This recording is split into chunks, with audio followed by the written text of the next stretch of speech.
दोस्तों, हमारे चैनल में आपका स्वागत है। आज मैं जो कहानी लेकर आई हूँ उसका शीर्षक है उस परमात्मा की लाठी दिखती नहीं और ना ही आवाज़ करती है, लेकिन जब पड़ती है तो बहुत दर्द देती है। कर्म अच्छे हैं तो बचाव है। तो दोस्तों, कहानी शुरू करने से पहले मैं ये कहूँगी कि अगर आपने मेरे चैनल को अभी तक सब्सक्राइब नहीं किया है तो सब्सक्राइब जरूर करें और कहानी को पूरा देखें। परमात्मा का यार। एक साधु वर्षा के जल में प्रेम और मस्ती से भरा चला जा रहा था कि इस साधु ने एक मिठाई की दुकान को देखा जहां एक कढ़ाई में गर्म दूध उबला जा रहा था, तो मौसम के हिसाब से दूसरी कढ़ाई में गर्मा गर्म जलेबियां तैयार हो रही थी। साधु कुछ क्षणों के लिए वहां रुक गया। शायद भूख का एहसास उसको हो रहा था या मौसम का असर था।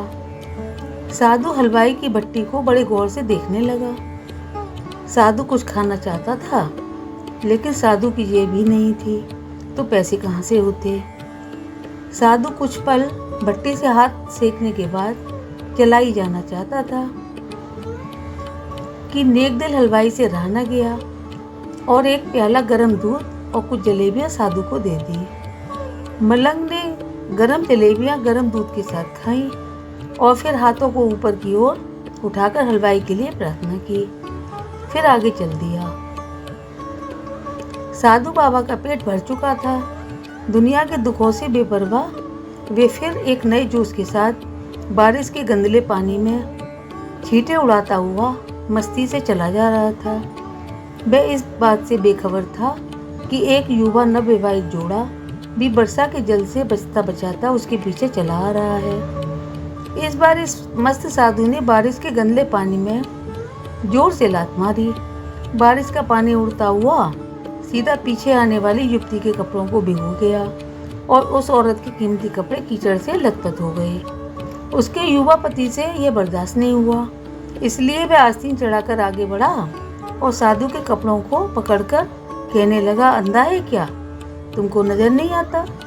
तेरी हरकत की वजह से मेरी पत्नी के कपड़े खराब हो गए, गीले हो गए और कीचड़ से भर गए।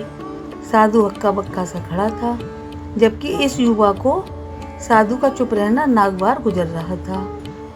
महिला ने आगे बढ़कर युवा के हाथों से साधु को छुड़ाना भी चाहा, लेकिन युवा की आंखों से निकलती नफरत की चिंगारी देख वह भी फिर पीछे खिसकने पर मजबूर हो गई। राह चलते राहगीर भी उदासीनता से यह सब दृश्य देख रहे थे, लेकिन युवा के गुस्से को देखकर किसी में इतनी हिम्मत नहीं हुई कि उसे रोक पाते।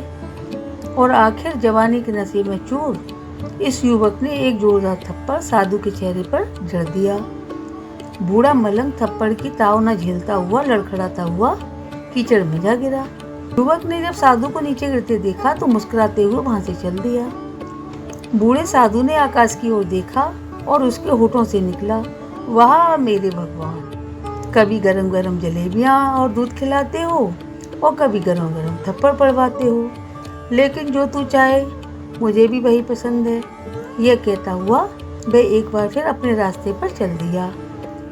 दूसरी ओर वह युवा जोड़ा अपनी मस्ती को समर्पित अपनी मंजिल की ओर अग्रसर हो गया। थोड़ी ही दूर चलने के बाद वे एक मकान के सामने पहुंचकर रुक गए। वे अपने घर पहुंच गए थे। वे युवा अपनी जेब से चाबी निकालकर अपनी पत्नी से हंसी मजाक करते हुए ऊपर घर की सीढ़ियां तय कर रहा था।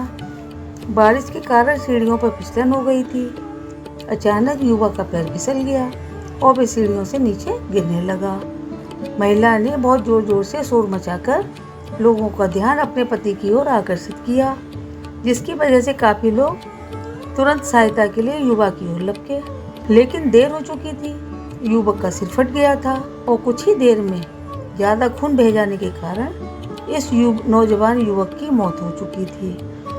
कुछ लोगों ने दूर से आते साधु को देखा तो आपस में कानाफूसी होने लगी कि निश्चित रूप से इस साधु बाबा ने थप्पड़ खाकर युवा को श्राप दिया है, अन्यथा ऐसे नौजवान युवक का केवल सीढ़ियों से गिरकर मर जाना बड़े अचंभे की बात लगती है। कुछ मनचले युवकों ने यह बात सुनकर साधु बाबा को घेर लिया एक युवा कहने लगा, आप कैसे भगवान के भक्त हैं जो केवल एक थप्पड़ के कारण युवा को श्राप दे बैठे। भगवान के भक्त में रोष व गुस्सा हरगिज नहीं होता। आप तो जरा सी असुविधा पर भी धैर्य न कर सके। साधु बाबा कहने लगे, भगवान की कसम, मैंने इस युवा को श्राप नहीं दिया। अगर आपने श्राप नहीं दिया तो ऐसा नौजवान युवा सीढ़ियों से गिरकर कैसे मर गया। तब साधु बाबा ने दर्शकों से एक अनोखा सवाल किया कि आप में से कोई इस सब घटना का चश्मदीद गवाह मौजूद है। एक युवक ने आगे बढ़कर कहा, हाँ, मैं इस सब घटना का चश्मदीद गवाह हूँ। साधु ने अगला सवाल किया, मेरे कदमों से जो कीचड़ उछला था, क्या उसने युवा के कपड़ों को दागी किया था। युवा बोला, नहीं, लेकिन महिला के कपड़े जरूर खराब हुए थे। मलंग ने युवक को बाहों में थामते हुए पूछा, फिर युवक ने मुझे क्यों मारा। युवा ने कहा, क्योंकि वह युवा इस महिला का प्रेमी था और यह बर्दाश्त नहीं कर सका कि कोई उसके प्रेमी के कपड़ों को गंदा करे, इसलिए उस युवक ने आपको मारा। युवा बात सुनकर साधु बाबा ने एक जोरदार ठहाका बुलंद किया और ये कहता हुआ वहाँ से विदा हो गया। तो भगवान की कसम, मैंने श्राप कभी किसी को नहीं दिया, लेकिन कोई है जो मुझसे प्रेम करता है। अगर उसका यार सहन नहीं कर सका तो मेरे यार को कैसे बर्दाश्त होगा कि कोई मुझे मारे। वह इतना शक्तिशाली है कि दुनिया का बड़े से बड़ा राजा भी उसकी लाठी से डरता है। उस परमात्मा की लाठी दिखती नहीं और आवाज़ भी नहीं करती, लेकिन पड़ती है तो बहुत दर्द देती है। तो दोस्तों, ये हमारे कर्म ही हैं, उसकी लाठी से हमको बचाते हैं। बस कर्म अच्छे करते रहिए। अगर हम गलत कर्म करेंगे तो पता भी नहीं चलेगा कि परमात्मा की लाठी कैसी होती है। वो हमको पड़ेगी भी और उसमें आवाज़ भी नहीं होगी। तो दोस्तों, आपको ये कहानी कैसी लगी? अगर अच्छी लगी हो तो लाइक, शेयर और सब्सक्राइब ज़रूर करें। और हाँ, बेल आइकन दबाना ना भूलें। राधे कृष्णा।